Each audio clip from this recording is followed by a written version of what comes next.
রিপন ভাই, জি ভাই, একবারে সর্বসেরা জিনিস, দুইটা দুধের রানী। জি জি জি ভাই, দুইটা দুধের রানী। অনেক মাশাআল্লাহ। বড়, হ্যাঁ, পাহাড়ের মতো দুধ ভাই, দেখেন। পাহাড়ের মতো দুধ। জি জি জি ভাই, দুধের কমতি থাকবে না। জি ভাই। আচ্ছা, কি কি জাতের দেখাচ্ছেন ভাইজান? একটা আপনার বিটলের সঙ্গে হরিয়ানার ক্রস জাতের, একটা বিটলের জাত ভাই। হ্যাঁ, মাশাআল্লাহ, জি জি জি, অনেক সুন্দর। দুইটাই খুব উন্নত মানের ক্রসের ছাগল ভাই। হ্যাঁ, খুব উন্নত যেমন মানের তেমন ক্রস।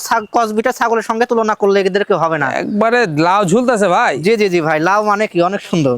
অনেক সুন্দর। জি, আচ্ছা ভাইজান, এগুলার বয়সগুলো কেমন যায়? দুইটারই 4 দাঁত করে বয়স ভাই। দুইটাই এর আগে একবার বাচ্চা কাচ্চা দিয়ে দ্বিতীয়বারের মতো প্রেগনেন্ট হয়েছে ভাই। হ্যাঁ, দ্বিতীয়বারের মতো প্রেগনেন্ট। জি জি জি জি, এটার প্রেগনেন্টের বয়স ভাই 22 দিন চলে আজকে। 22 দিন। জি, 22 দিন হলো। 100% হরিয়ানা পাঠাতে প্রজন করানো আছে।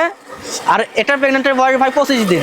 25 দিন। জি, 100% নাংরা ভিতর পাঠাতে প্রজন করানো আছে। এটা প্রজনের ভিডিও থাকছে ভাই। ভিডিও থাকছে। জি জি জি জি, মাশাআল্লাহ, কোনো জি ভাই। টেনশন নাই। আগে দুধ খাবেন, পরে বাচ্চা নেবেন। জি ভাই, পরে বাচ্চা নেবেন। আর হাইটটাও বলে দিই ভাই। হ্যাঁ, জি। এটার হাইট আছে 32 ইঞ্চি প্লাস, আর এটা আছে 31 ইঞ্চি ভাই। 31 ইঞ্চি। জি, জি, মাশাআল্লাহ, জি, জি। খুবই সুন্দর। দেখুন, খাওয়া দাওয়া চলছে। জি ভাই, তো সেক্ষেত্রে ভাইজান, কোনো দর্শক বা ক্রেতার পছন্দ হলে দামটা কেমন নেবেন?